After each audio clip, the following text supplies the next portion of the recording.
नमांसि सर्वेभ्यः। आज आप सभी दर्शकों के सम्मुख प्रस्तुत है कक्षा 9 के लिए शेमुषी पाठ्य पुस्तक का जटायुः शौर्यम इस पाठ का प्रश्न उत्तर। तो पहले प्रश्न में एक पदेन उत्तरम लिखत है ना, एक पद में उत्तर लिखना है। आयत लोचना का अस्ति, उत्तर हो जाएगा सीता। सा कम ददर्श जटायुम। खगोत्तमः कीदृशीं गिरं व्याजहार, उत्तर हो जाएगा शुभाम। जटायुः काभ्यां रावणस्य गात्रे व्रणं चकार, नखाभ्याम। अरिंदमः खगादिपः कति बाहून् व्यपाहरत, उत्तर हो जाएगा 10। तो एक शब्द में उत्तर देना था।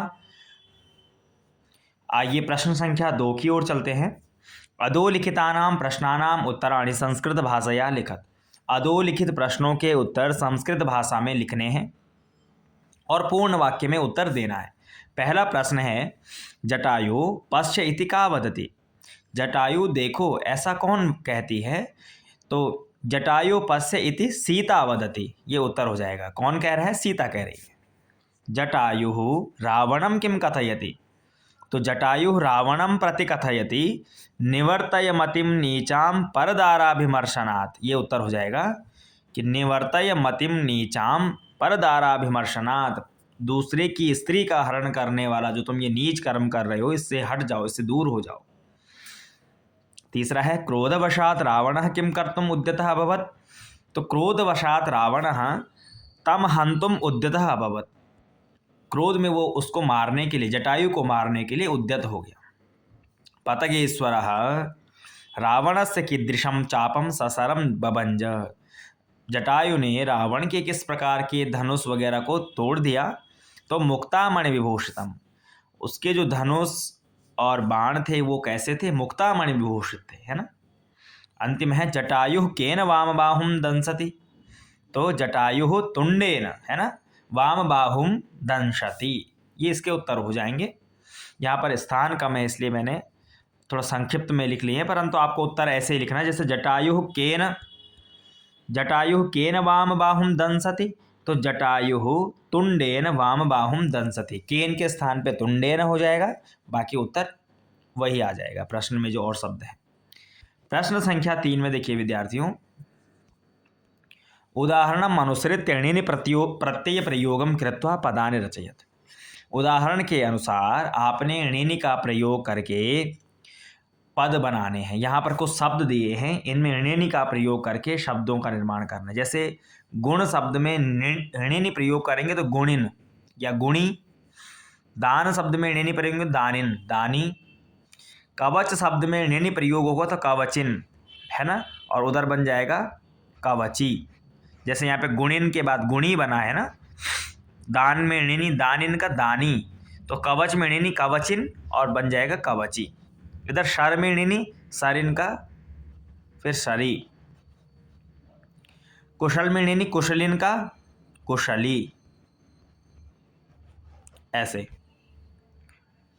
आगे धन में णिनि धनिन का धनी, और दंड में णिनि दंडिन का दंडी, यहाँ पे लिख लेते हैं दंडी, ऐसे। जो अंतिम में ना है, कवचिन का जो न है वो हट जाएगा, परंतु बड़ी ई हो जाएगी। शरिन का ना हट जाएगा, बड़ी ई हो जाएगी शरी।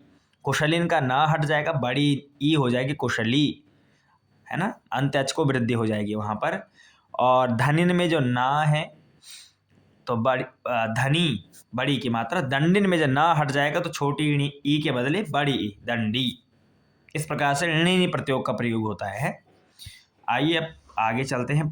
इसी का जो अभाग है, रावणस्य जटायोश्च विशेषणानि सम्मिलित रूपेण लिखितानि तानि पृथक पृथक कृत्वा लिखत।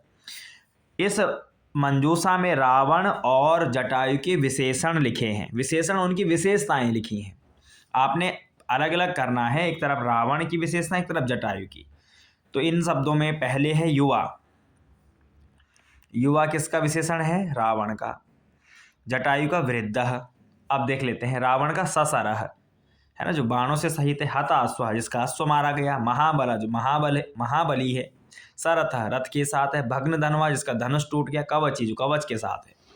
जटायु के पतग सत्तमः, पक्षियों में श्रेष्ठ। महागृदः, जो क्या है, गिद्धों का राजा है, महान है। खगादिपः, पक्षियों का राजा। पतगेश्वरः भी पक्षियों का राजा। इस प्रकार से ये क्या है, जटायु के विशेषण हैं। इसी के अगले भाग में देखिए, क स्तंभे लिखितानां पदानां पर्यायः ख स्तंभे लिखिताः तान यथा समक्षम योजयत। पर्यायवाची शब्दों को आपस में मिलान करना है। जैसे पहला यहाँ पर कवची, कवची का पर्यायवाची क्या हो जाएगा, कवचधारी। ठीक है। दूसरा आशु, आशु अर्थात शीघ्रम, जल्दी। तीसरा विरथः, रथ विहीन, जो रथ से हीन हो गया है। विगतः रथः यस्य स विरथः, रथ विहीनः। अगला पपात यानी गिर गया। अपतत, गिरा। भुवि अर्थात पृथिव्याम, पृथ्वी में। और पतग सत्तमः, पक्ष श्रेष्ठ, पक्षियों में जो श्रेष्ठ है वो कौन हो गए, पतग सत्तमः। तो ये हमने पर्याय पद मिला लिए। अब आगे देखिए, विलोम शब्द है। अधोलिखितानां पदानां विलोम पदानि मंजूषायां दत्तेषु पदेषु चित्वा यथा समक्षम लिखत। मंजूषा ये है, विलोम शब्द छांटने हैं, लिखने। विलपंती अर्थात रोती हुई, विलोम क्या होगा, हसंती, हंसती हुई। आर्य का अनार्य। राक्षसेंद्रेण देवेंद्रेण। पापकर्मणा पुण्यकर्मणा। क्षिप्रम मंदम, क्षिप्रम जल्दी, विलोम होगा मंदम, धीरे धीरे। विगर्हयेत प्रशंसयेत। वृद्धः युवा। वामेन दक्षिणेन। अतिक्रम्य अनतिक्रम्य। तो ये हमने विलोम शब्द इनके कर लिए हैं। आगे प्रश्न संख्या 6 की ओर देखते हैं। अधोलिखितानि विशेषण पदानि प्रयुज्य संस्कृत वाक्यानि रचयत। यहाँ पर आपके सम्मुख कुछ शब्द दिए हैं, इनकी सहायता से आपको वाक्य बनाने हैं। शुभाम, सह शुभाम गिरम वदति, वह अच्छी वाणी में बोलता है। खगादिपः, जटायु खगादिपः वर्तते, जटायु जो है पक्षियों का राजा है। हत सारथी, रावण हत सारथी अभवत, रावण जो है सारथी से विहीन हो गया क्योंकि उसका सारथी मारा गया। वामेन, वामेन गम्यताम, बाएं से जाओ। और अंतिम है कवची, सह कवची आसीत, जो रावण था सह कह सह रावणः, रावणः कवची आसीत। अब इसका आ भाग है, इसमें बेटा समास है ना। तो त्रयाणाम लोकानाम समाहार क्या बनेगा, त्रिलोकी, 3 लोकों का समाहार त्रिलोकी। ऐसे पंचानाम वटानाम समाहार पंचवटी, है ना। सप्तानाम पदानाम समाहार सप्तपदी। अष्टानाम भुजानाम समाहार अष्टभुजी। और चतुर्नाम मुखानाम समाहार चतुर्मुखी। ठीक है। इस प्रकार से ये समास के प्रश्न थे, ये हमने किए। इसमें योग्यता विस्तार में देखिए, यह पाठ्यांश आदि कवि वाल्मीकि प्रणीत रामायणम के अरण्यकांड से उद्धृत किया गया है। जो रामायण है 7 कांडों में से, तो अरण्यकांड से उद्धृत किया है, जिसमें जटायु और रावण के युद्ध का वर्णन है। पंचवटी कानन में अर्थात पंचवटी वन में सीता का करुण विलाप सुन करके जो पक्षी श्रेष्ठ जटायु हैं वो उनकी रक्षा के लिए दौड़ते हैं। जो महाबली जटायु है अपने तीखे नाखूनों से और पंजों से रावण के शरीर पर अनेक घाव कर देते हैं, जिसके कारण रावण जो है विरथ होकर के अर्थात रथ से हीन होकर के पृथ्वी पर गिर पड़ता है। कुछ ही क्षणों बाद क्रोधांध रावण जटायु पर प्राणघातक प्रहार करता है, परंतु पक्ष श्रेष्ठ जटायु उससे अपना बचाव कर उस पर चंचु प्रहार अपनी चोंच से प्रहार करते हैं और उसके बाएं भाग के जो 10 भुजाएं हैं, है ना, उनको क्षत विक्षत कर देते हैं। तो महर्षि वाल्मीकि की जो है वो रामायण का ग्रंथ है। वाल्मीकि जी उसके रचयिता हैं। और रामायण के बारे में जो कवि परिचय है, रामायण के बारे में आपको पता ही है कि रामायण जो है हमारे संस्कृत साहित्य का प्रथम लौकिक ग्रंथ है। इस ग्रंथ की रचना किस प्रकार से हुई कि रामायण का जो प्रथम श्लोक है वो एक व्याध जो है क्रौंच पक्षी के जोड़े में से क्रौंच को मार देता है।